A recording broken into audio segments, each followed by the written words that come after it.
সে সময়কার অত্যাচার কিছু হলে এখন মানুষ খুব সহজেই কিন্তু প্রশাসনের দ্বারস্থ হতে পারে বা সে মুখ খুলে বলতে পারে 5 জনকে।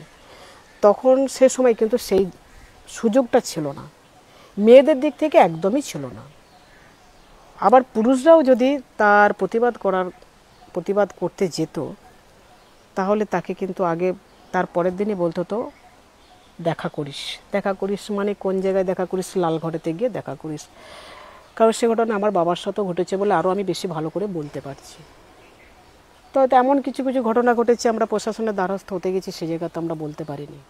আমি আমার এখানটার মধ্যে অঞ্চলের মধ্যে আমি প্রথম মাস্টার ডিগ্রি করি এসসি সম্প্রদায়ের মহিলা হিসাবে। আমার ভাইও অনেকটাই পড়াশোনা করেছে, তো সেক্ষেত্রে আমরা যখন আমার দিদিকে দেখলাম বাড়ি বাড়ি যেতে, বাড়ি মানে কোনো মানুষের কাছে যেতে, যে যদি একটা কিছু আমরা পাই, যদি আমাদেরকে কিছু একটা দেন তাহলে পরিবারটা একটু সচ্ছলভাবে চলে। সে জায়গাটা বিফল। দাদাকে দেখলাম সে জায়গাটা বিফল।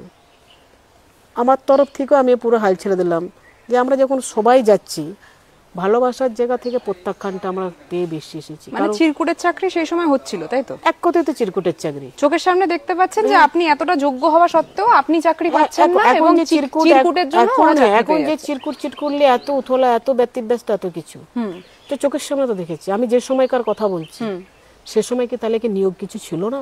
একদম নিয়োগ হয়নি। প্রশ্নটা তো এখানটা থেকেই থাকে। মানে যোগ্যতা, আপনি এত যোগ্য হওয়া সত্ত্বেও কিন্তু আপনি সেই জায়গাটা পাওয়ার যোগ্যতা ছিল। আর কত যোগ্যতা লাগবে? অবশ্যই তাই, সেটাও দেখেছি। আবার চোখের সামনে দেখেছি অন্যজনের হচ্ছে, আমরা বসে আমরা গিয়ে লোকের পায়ে ধরেছি, পা ছুঁড়ে দেওয়া হয়েছে, পা এমন ভাবে পাটাকে টেনে নেওয়া হয়েছে, আমার দিদি উল্টে পড়ে গেছে অন্য জায়গায়, মানে লাথি মারা যেটা বলে, যে আমরা পায়ে ধরে, দিদি পায়ে ধরছে, দিদিকে বলছি দিদি তুই মানে পায়ে ধরছিস, পায়ে ধরিস না, হবে না হবে পায়ে ধরে, দিদি পায়ে পড়ে গেছে, পাটাকে এমন ভাবে ছোঁড়াচ্ছে, দিদিই ছোঁড়া হয়ে চলে। সিপিএম এর আমলে এটাও কিন্তু একবারে চাক্ষুষ, এটা কোনো বানানো কথা নয়, এটা কোনো একদম। সেজন্যই বললাম যে অভাব, দারিদ্র, শাসন, শোষণ সবকিছু একেবারে খুব কাছ থেকে দেখা,